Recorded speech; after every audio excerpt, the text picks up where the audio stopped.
Hola, ¿cómo están? Esta vez nos encontramos para educación secundaria, principalmente para propuestas de secundaria básica, y hoy vamos a elegir la geometría. Vamos a tomar un problema de cuadriláteros, pero los profesores podrán llevar estas ideas a cualquiera otra de las temáticas, dentro de la geometría, por supuesto. Si ustedes tienen alguna duda o alguna pregunta, puedan remitirla al CIE de la ciudad de Pehuajó, y el CIE me da la inquietud, me pasa la inquietud a mí y así será contestada, o si no, a través de abajo del canal me preguntan por alguna otra temática, podemos hacer otro video o les respondo vía YouTube.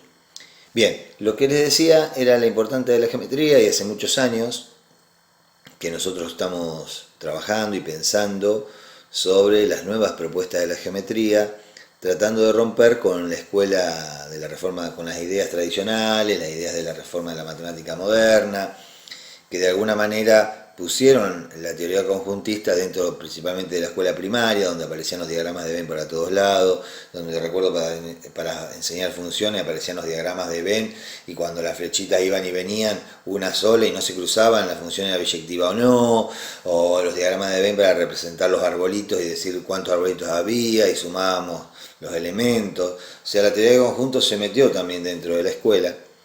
La otra es también romper un poco con las propuestas ostensivas que mostraban más que argumentaban. Por ejemplo, los alumnos terminaron definiendo las figuras a partir de su posición y no a partir de sus propiedades. Por ejemplo, si un alumno veía un un cuadrado apoyado en un vértice, el alumno decía rombo por la posición y no por las propiedades.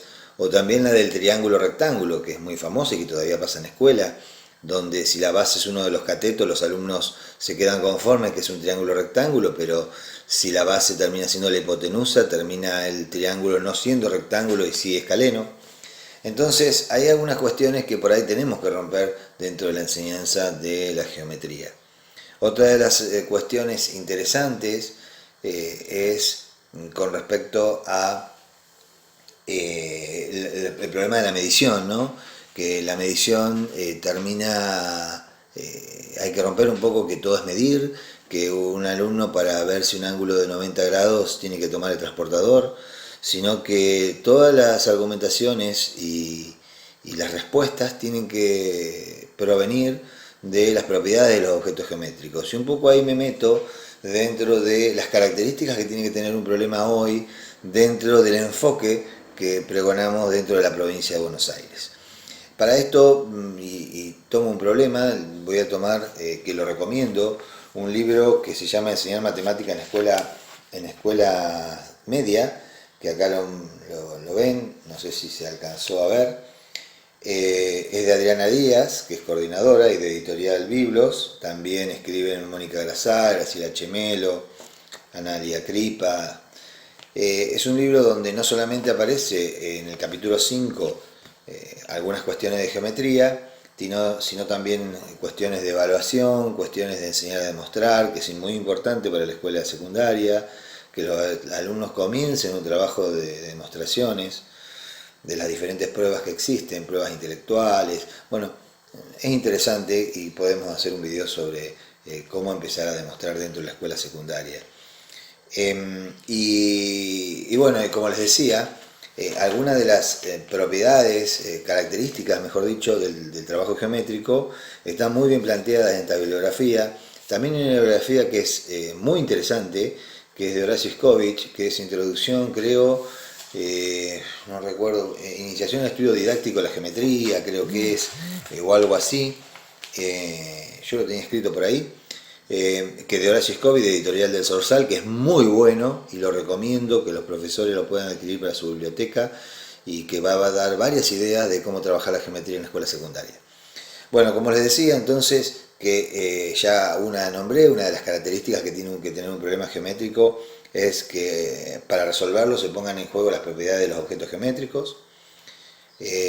La otra es que el dibujo, figura, sea un modo para representar el problema y no de alguna manera que me dé una respuesta directa.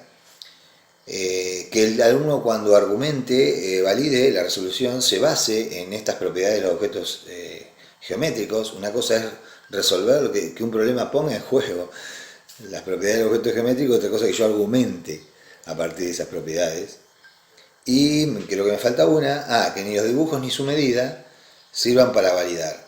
O sea que solamente esto, esta me quedaba. Se debe, lo voy a leer tal cual, se debe interactuar con objetos que no pertenecen a un espacio físico, sino a un espacio conceptualizado, donde las figuras dibujo sirvan para representarlo. ¿Y esto qué quiere decir? Que un poco es, miren, acá tengo la puerta rectangular. O sea, las figuras geométricas son un espacio conceptualizado. Hay que utilizar el espacio conceptualizado y no el espacio físico. Eso sería un tema que es bastante para trabajarlo, pero hay una bibliografía muy interesante, creo que es de Berthelot, y que explica muy bien estas cuestiones. Pero bueno, el problema que quiero trabajar hoy, que está en esta bibliografía, espero que salga, vamos a ver si sale, a ver si puede salir, espero que salga la bibliografía, a ver ahí creo que sale, y dice: usando solo regla y compás, construir un paralelogramo cuyos lados den 7 y 4 centímetros. Hay una inciso B: ¿cuántos paralelogramos diferentes se pueden obtener con los datos anteriores? ¿Por qué?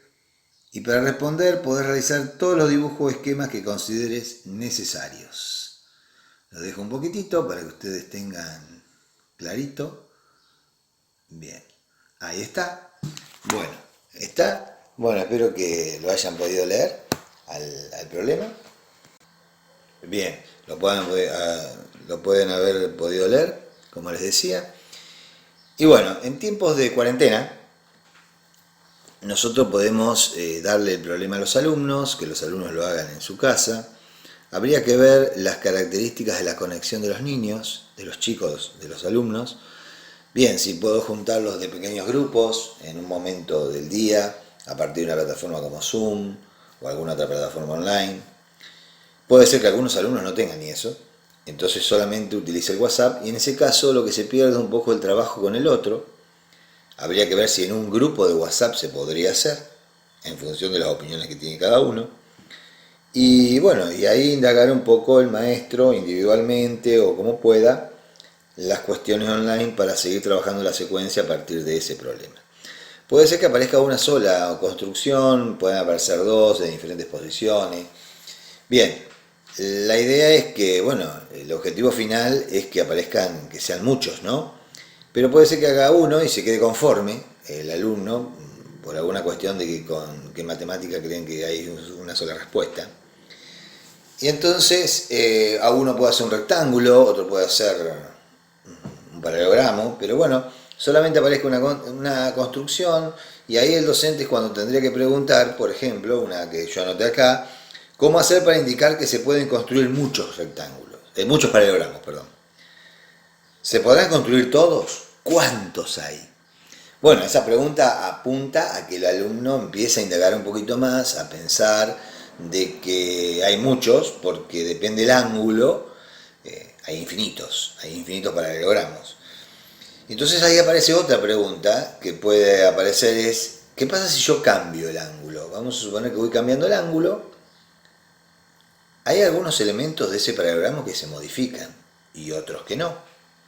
Bueno, la idea acá es que los lados nunca se modifican, ¿no? Pero la diagonal, la altura, bueno, ahí podemos indagar un poquito más. ¿Cuáles se mantienen, cuáles no? Entonces la intención es promover un análisis que permite identificar en los paralelogramos, bueno, como yo les decía, la altura y las diagonales, ¿no? Que se van modificando. Y que me puede llevar a varios problemas más para seguir la secuencia, ¿no? Ahí le puedo dar algún problema donde, bueno, ahora le doy dos lados y le doy la diagonal. ¿Se podrá construir siempre? Y ahí entra en juego la propiedad triangular, ¿no? Donde no siempre se puede construir un paralelogramo, salvo que se pueda cumplir la propiedad triangular. En caso que no se cumpla, el paralelogramo no existe. Bueno, y ahí puedo indagar un poco dando dos lados, la altura, después preguntándole qué elementos necesito sí o sí para que sea un solo paralelogramo, que haya dos, tres o varios paralelogramos. Bueno, puede ir indagando y la idea es que a partir de propiedades, que no tienen que ver la medida y todas estas características que yo había nombrado que no tienen que aparecer como meras resolutoras del problema, puedo trabajar la geometría e ir avanzando. Bueno, nos vemos, ya vamos a ver otro video, creo que el próximo va a ser estadística y funciones, una linda idea para trabajar en época de cuarentena. Nos vemos y espero que haya servido para comenzar a pensar en esta cuarentena el trabajo dentro de la geometría.